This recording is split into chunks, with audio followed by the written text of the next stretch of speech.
আজকে সবাই যদি ট্রেনিং আছে কেন আছে, সবাই যদি স্মার্ট ভ্যালুতে আছে তো কেন আছে? এখানে কারো জন্য কেউ নেই।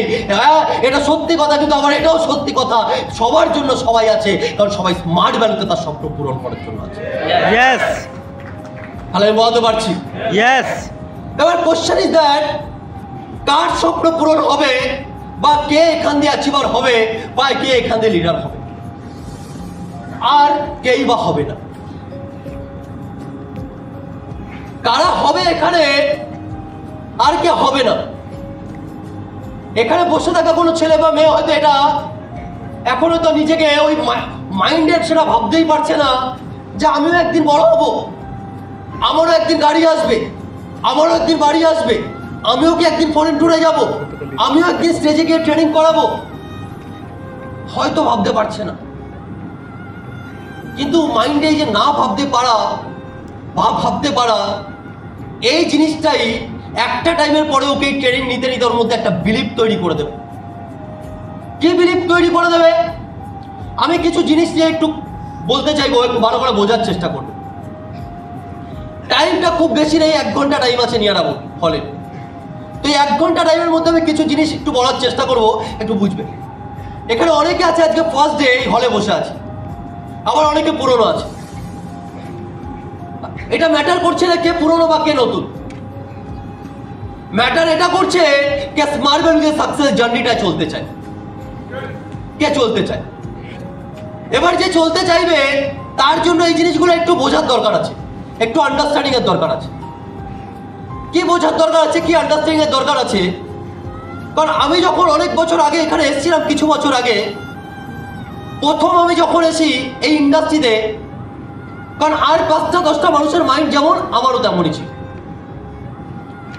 কি করব, ডিগ্রি নেব, পড়াশোনা করব, আর পড়াশোনা করার পরে কি একটা চাকরি করে নিজের ফ্যামিলিকে চালাবো।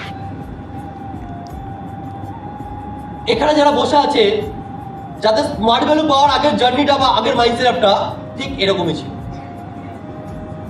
পড়াশোনা করব, পড়াশোনার পরে কি করব, একটা চাকরি করব যেটা দিয়ে আমি আমার ফ্যামিলিকে চালাবো বা নিজের সকাল রাত পূরণ করবো, ঠিক? ইয়েস।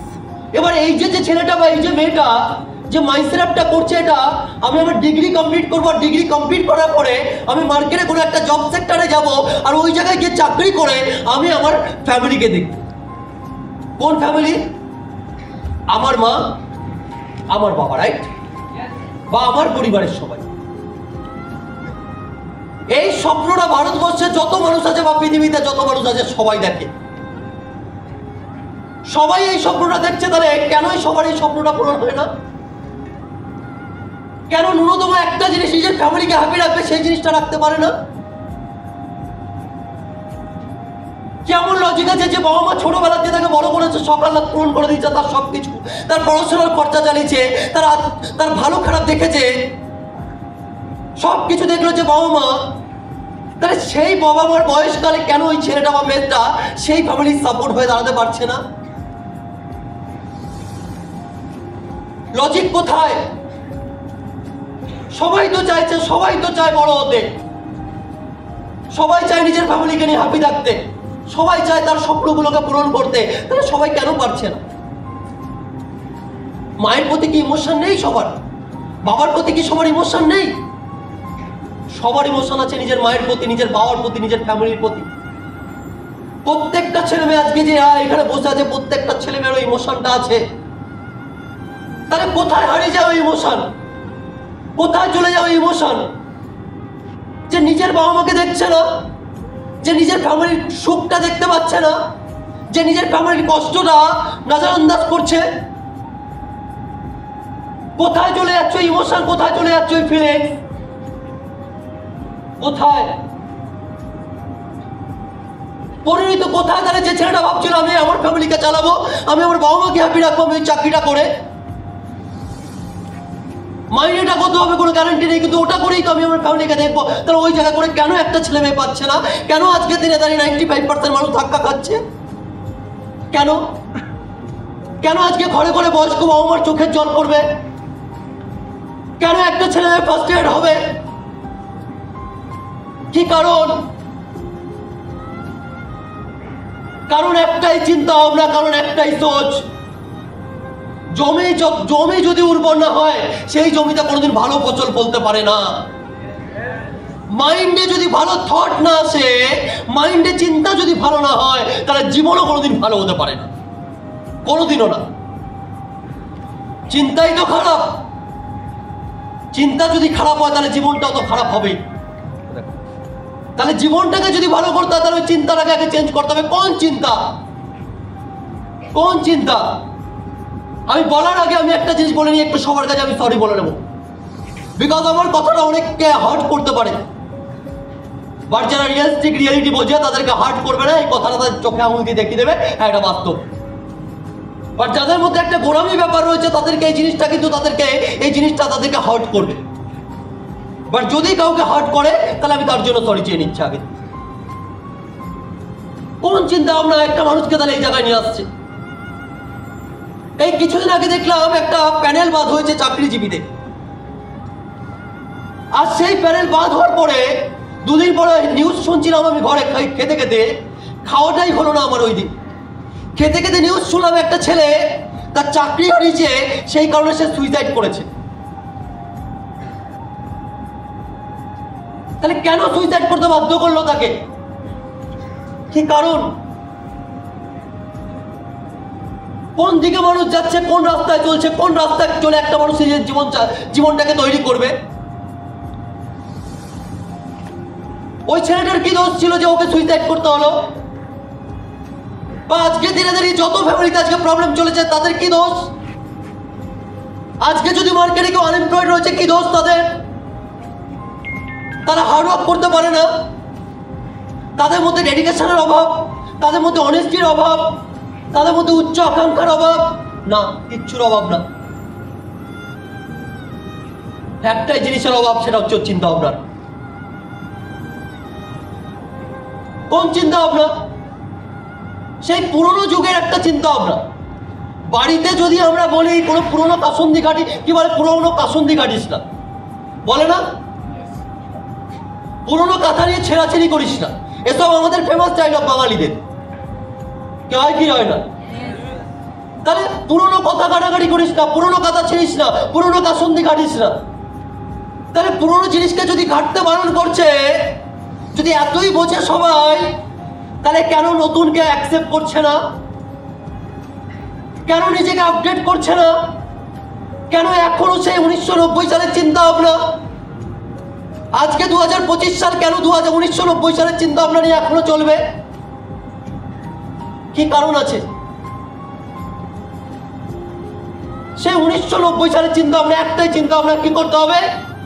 ওই টাইমে দাঁড়িয়ে মানুষ চিন্তা ভাবনা কি করলো, আমাকে পড়াশোনা করতে হবে, ডিগ্রি হোল্ডার হতে হবে, আর তারপরে চাকরি করে। হ্যাঁ তখন হতো, তখন 4 পাস করলে মানুষ চাকরি পেত, তখন 4 পাস করলে মানুষ চাকরি পেত, তখন 8 পাস করলে মানুষকে ডেকে ডেকে চাকরি দেওয়া হতো। সময়টা তখন আছে। আমাদের বাবাদের টাইম, আমাদের দাদুদের টাইম, ওই টাইমে 4 পাস করলে চাকরি পাওয়া যেত, 8 পাস করলে চাকরি পাওয়া যেত। আর আজকের দিনে দাঁড়িয়ে ডবল এমএ করে লোকে বেকার থাকে। আজকের দিনে দাঁড়িয়ে লোকে এমবিএ করে বেকার থাকে। আজকের দিনে দাঁড়িয়ে কোটি কোটি মানুষ ইঞ্জিনিয়ারিং করার পরে বেকার থাকে। দোষ কার? সোসাইটির না, সমাজের কোনো দোষ না, দোষ আমাদের। দোষ ওই মানুষগুলো যারা এই চিন্তা ভাবনা করে বড় হচ্ছে, দোষ ওই মানুষগুলো যারা এই চিন্তা ভাবনা চেঞ্জ করার জন্য হেল্প করছে না, দোষ ওই স্কুল কলেজের যে স্কুল কলেজকে শেখাচ্ছে না যে আজকে শুধুমাত্র একটা জব সেক্টরই না, তোর জন্য আরো রাস্তা খোলা থাকতে পারে, ক্যারিয়ার অপরচুনিটি প্রচুর আছে, তুই খুঁজে দেখ, কিছু না কিছু পেতে পারিস, রাস্তা তোকে আমরা চিনতে সাহায্য করব। কেউ বলে না আজকে। এটা গার্জিয়ানের সময় তারা একটাই করাবে। আমি যখন প্রথম স্মার্ট ভ্যালু পাওয়ার পরে আমি যখন স্মার্ট ভ্যালুটা কন্টিনিউ করি, এক তো ম্যাক্সিমাম মানুষ এসে আমাকে মাইন্ড সেট আপ করাচ্ছে, বেকার জায়গা, ফালতু জায়গা, বাজে জায়গা, ছেড়ে দে, করিস না। জানেও না জায়গাটা কি, স্মার্ট ভ্যালু কি জিনিস, জানেও না কি কাজ, জানেও না কোম্পানির উদ্দেশ্য কি, জানেও না কোম্পানি কি অবজেক্টিভ নিয়ে কাজ করছে, জানে না কত ছেলে মেয়ে কাজ করছে, জানে না কোন ব্যাকগ্রাউন্ডের ছেলে মেয়েরা এখানে কাজ করে। তারপরে বলছে বেকার কাজ, ফালতু কাজ, ছেড়ে দে। যাদের কোনো কাজ বাজ নেই, ফালতু চিন্তা ভাবনার মানুষ, তারা আমাকে ওই টাইমে কথাগুলো বলেছে। কারা বলেছে? মার্কেটে কেউ সুযোগ কোথায় আছে এটা বলে দেবে না, খোঁজ না। কিছু একটা পেয়ে যাবি। আমারই একটা পাড়ার দাদা যে MBA কমপ্লিট করার পরে কল সেন্টারে চাকরি করে। আমি তোমাকে ছোট্ট একটা ইনসিডেন্ট বলি। কল সেন্টারে চাকরি করি, আমি যখন স্মার্ট ভ্যালু পাই ট্রেনিং নিই কন্টিনিউ 1 মাস 2 মাস, তখন তার সাথে দেখা। আমি নামটা বলছি না, শুধু তার আমি নামটা বলছি। আর ওই টাইমে যখন তার সাথে কমিউনিকেশন আমাকে জিজ্ঞাসা করে কি করছিস, আমি তখন সঙ্গে সঙ্গে ওকে বললাম, আমি প্রাউডের সাথে বললাম আমি ট্রেনিং নিই, আমি জানি আমি ভুল কিছু করছি না। আমি ওকে বললাম নেটওয়ার্ক মার্কেটিং করছিস স্মার্ট ভ্যালু। তো সঙ্গে সঙ্গে একটা কথা বলবো, ওইসব ছাড়। কি ছাড়? ওইসব ছাড় মানে কি ছাড়ার কথা বলছে? আমি যে নেটওয়ার্ক মার্কেটিং করছি, স্মার্ট ভ্যালু করছি, সেটা ছাড়। আমি কিচ্ছু ভাবনা চিন্তা না করে ডাইরেক্ট কোশ্চেন করেছি, ছাড়বো তো করবো কি? ছাড়বো তো করবো কি? সঙ্গে সঙ্গে আমাকে বলছে কত গভর্নমেন্ট জবের ফর্ম ফিল আপ কর, কিছু একটা লেগে যাবে। কি লেগে যাবে? কিছু একটা লেগে যাবে। আমার ওই 34-35 বছর পাড়ার দাদারা যদি গভর্নমেন্ট জবের ফর্ম ফিল আপ করলে কিছু একটা লেগে যায়, যদি এটাই সত্যি হয় কিছু একটা লেগে যাবে, তাহলে ও MBA কমপ্লিট করার পরে কেন কিছু লাগাতে পারেনি? কেন কল সেন্টারে গিয়ে গালাগাল খাচ্ছে? কেন? যদি লাগানো যদি এতই সহজ হতো তাহলে তো কোনো গভর্নমেন্ট জব লাগিয়ে দিত, কেন লাগাতে পারলো না? আর যদি সত্যিকারের অপশন যদি থাকতো যে ভাই তুই এখানে যা, আমি তোকে বলছি এখানে যা, এই জবে চলে যা, তুই এই জব পাবি, তোকে গ্যারান্টি দিচ্ছি। যে সত্যিকারের ওর কাছে কোনো অপশন থাকতো তাহলে ও আমাকে ওটা দেখাতো। ওর কাছে কোনো অপশন নেই, আজকে কোন রাস্তা আছে না আছে কিচ্ছু জানে না, শুধুমাত্র একটা অন্ধকার জায়গায় ঠেলে দেবে। যা না খোঁজ, যা না খোঁজ, খুঁজে দেখ। আর খুঁজে না পেলে নিজে মর ফার্স্ট স্টেশনে। ঠিক কি ভুল? কারণ বয়স হবে, বয়স হওয়ার পরে বাড়ির লোকও ছেড়ে কথা বলবে না। আর বাড়ির লোক এমনি বলবে না, বাড়ির লোক জ্বালায় বলবে। বাবা মা যদি বয়স হওয়ার পরে যদি বলে, এমনি বলবে না, জ্বালায় বলবে। ওসব স্বার্থপর আমি বুঝি না, রিয়েলি বলছি, স্বার্থপর বুঝি না, ইমোশন বিমোশন বুঝি না। ওই টাইমে দাঁড়িয়ে যদি বাড়ির লোক বলে তো জ্বালায় বলবে। কেন জ্বালায় বলবে? কোন জ্বালায় বলবে? আর বাড়ির লোক জানে বয়স হয়ে যাওয়ার পরে আর সেই মানুষটা কাজ করতে পারবে না, আর ফ্যামিলিতে ইনকামটা আসবে না, তাহলে ইনকামটা কে করবে? আমার ছেলে বা মেয়ে বাড়িতে যে আছে, ওর প্রতি আমার এক্সপেকটেশন, ওর তো বয়স হচ্ছে, তাহলে ও কাজ করবে না কেন? কেন করবে না? আমার মা আমাকে বলতো বাবার জমিদারি আর কতদিন, বাবার জমিদারি আর কতদিন, আর কতদিন বাবার বুড়ো বাবার ঘাড়ে বসে খাবি, বয়স্ক বাবার ঘাড়ে বসে আর কতদিন খাবি? আমার মা কেন বলতো ছেলেকে কি ভালোবাসে না? ভালো তো বাসে, কিন্তু কেন বলছে জ্বালায় বলছে? জ্বালায় বলছে। জ্বালাটা তৈরি করেছে কে? তৈরি করেছে অভাব, তৈরি করেছে। অভাবটা কেন এসছে? কারণ আমার বাবা যে প্রসেসে কাজ করেছে, সেই প্রসেসে কাজ করে কোনোদিন আমার ফ্যামিলিতে ফিনান্সিয়াল সিকিউরিটি আসেনি, তাই এই জ্বালাটা এসছে। তাহলে ওই টাইমে দাঁড়িয়ে আমার ফ্যামিলি যদি আমাকে কথা শোনাতো, কেন শোনাতো? কারণ জ্বালায়, কারণ ফ্যামিলিতে অভাব। আজকে ভারতবর্ষে ম্যাক্সিমাম ফ্যামিলিতে যখন এক একটা ছেলে মেয়ে অন্ধকার দিকে দৌড়াবে, যেখানে কোনো রাস্তা খোলা নেই, কিচ্ছু নেই, শুধু একটা মাত্র রাস্তা, কিছু একটা হয়ে যাবে, কিছু একটা হয়ে যাবে, কিছু একটা হয়ে যাবে, ওই একটা আশায়। তারপর দেখছি কিচ্ছু হচ্ছে না। তখন একদিকে বয়স বাড়ছে, 20 বছর, 22 বছর, 25 বছর, 26 বছর, 27 বছর, এবার বাড়িতে প্রেশার চায়। মেয়ে হলে বিয়ের প্রেশার, ছেলে হলে কাজের প্রেশার। একই না? 18, 19, 20 বিয়ের প্রেশার চালু, এবার করে নে, এবার করে নে, আর কত? কেন? মেয়েরা কি বোঝা? বোঝ না তো। একটা মেয়েকে ইন্ডিপেন্ডেন্ট হতে হবে সবার প্রথমে জীবনে যদি কিছু করতে হয়। আমার মনে হয় প্রত্যেকটা মেয়েকে ইন্ডিপেন্ডেন্ট হওয়া উচিত। প্রত্যেকটা মেয়েকে ইন্ডিপেন্ডেন্ট হওয়া উচিত। আজকে সোসাইটি কোন দিকে যাচ্ছে, কে কি করবে, অন্য মানুষকে, সামনের মানুষকে তুমি কোনোদিন তুমি সেইভাবে জানো না, চেনো না, তার সাথে পুরো জীবন কাটাতে হবে। নিজে ইন্ডিপেন্ডেন্ট না হলে সারা জীবন তোমাকে ওখানে কম্প্রোমাইজ করে বাঁচতে হবে, সারা জীবন। তাই নিজেকে ইন্ডিপেন্ডেন্ট হওয়া উচিত প্রত্যেকটা মেয়েকে, ফিনান্সিয়ালি স্টেবল হয়ে তারপর স্টেপ নেওয়া উচিত। তো যাই হোক, আমি যেটা বলছিলাম, তাহলে একটা ছেলেকে ওই 22-25 বছর বয়সে গালাগাল খেতে হচ্ছে। রিলেটিভরা আসছে, এসে বলছে মাকে তোমার ছেলে কি করে? কিছু করে না। না আমার ছেলে তো এখনো কিছু করছে না, পড়াশোনা করছে। আর কতদিন? এবার রিলেটিভ যাওয়ার পরে এবার তোমার ঘরের ওপর বসে গেছে বাড়ির লোক। তোদের জন্য কাউকে মুখ দেখাতে পারি না। ওনার ছেলে কাজ করে আজকে এসে বললো 50,000 কামায়, আর তুই 5,000 টাকা কামাতে পারিস না, ঘরে বসে বসে এখনো বাবার খাবার খাচ্ছিস। আর কতদিন? কেন কথাগুলো বলছে? কি কারণ বলার? কারণ ঘরে টাকার অভাব। হ্যাঁ কি না?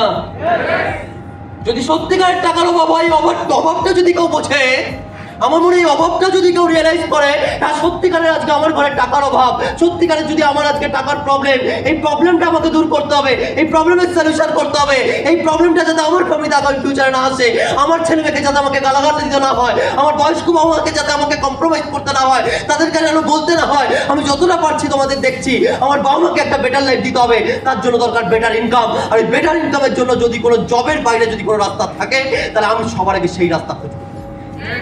আর থ্যাংক গড আমার মতো অর্ডিনারি ফ্যামিলির ছেলেমেয়েরা, আমাদের মতো ছেলেমেয়েরা যাদের জীবনে প্রচুর বড় কিছু করার সুযোগ থাকে না, যারা বড় কিছু করতে পারে না, নিজের জীবন 5, 10, 15, 20,000 টাকার মধ্যে কাটিয়ে দেয়, আমাদের মতো ছেলে মেয়েকে যদি আজকে বাঁচার অপশন দেয়, আমাদের মতো ছেলে মেয়েকে যদি মাথা তুলে দাঁড়ানোর কেউ অপশন দেয়, আজকে যদি বিজনেসম্যান বানায়, আজকে যদি বিলিনিয়ার বানায়, একমাত্র ভারতবর্ষের একটা ইন্ডাস্ট্রি, সেটা কি স্মার্ট।